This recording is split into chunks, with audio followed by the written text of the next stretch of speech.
Bonjour. Comme beaucoup de mes compatriotes, j'ai décidé de me faire vacciner contre le Covid-19. 1 an et 3 injections plus tard, où en est-on vraiment?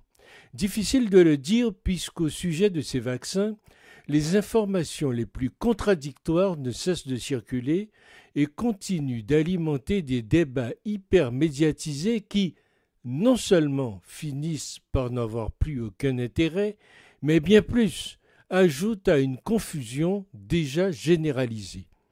Promis, il y a quelques mois, comme le remède absolu contre cette pandémie qui nous touche depuis près de 2 ans, les bienfaits supposés et annoncés de ces doses successives de vaccins sont tombés, les uns après les autres, sous les effets d'une réalité médicale implacable. Et aujourd'hui, la communauté scientifique, particulièrement divisée sur le sujet depuis le début de l'épidémie, finit par admettre tout au plus que la vaccination protégerait des seules formes graves de la maladie.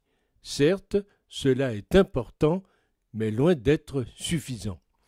Il est vrai que dans ce contexte, le gouvernement et le président de la République en tête, largement soutenus par un Conseil constitutionnel complaisant, ont été particulièrement confus, inefficaces et souvent cyniques, ajoutant le mensonge de circonstance aux approximations scientifiques.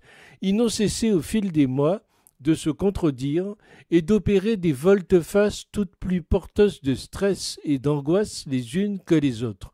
Le seul effet obtenu a été de diviser les Français qui, désormais, se comptent souvent en pro et anti-vaccins. Bien entendu, le nombre de citoyens vaccinés est à ce jour important. Mais comment pourrait-il en être autrement?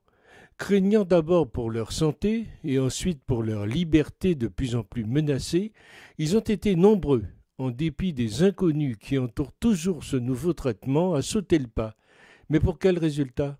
La pandémie est-elle sous contrôle alors que l'on nous promettait une sortie rapide à l'issue de la campagne de vaccination? Avons-nous retrouvé la vie normale qui nous était également promise? Voyons enfin la sortie du tunnel? Bien sûr, rien de tout cela n'est au rendez-vous.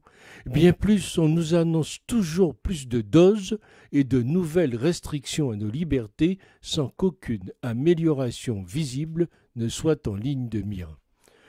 Je refuse dorénavant, sans en savoir davantage sur ces vaccins, de jouer le jeu, comme dit Jean Castex. Ce n'est pas un jeu, comme pour les enfants.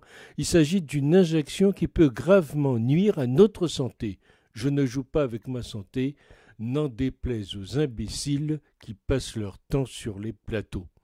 Je refuse également cette 4e injection à venir, dont on commence à nous suggérer insidieusement que ce sera la bonne, que ce sera même la dernière. Trop, c'est trop. Pourquoi pas une par mois tant qu'on y est? Après la 3e dose, ça suffit.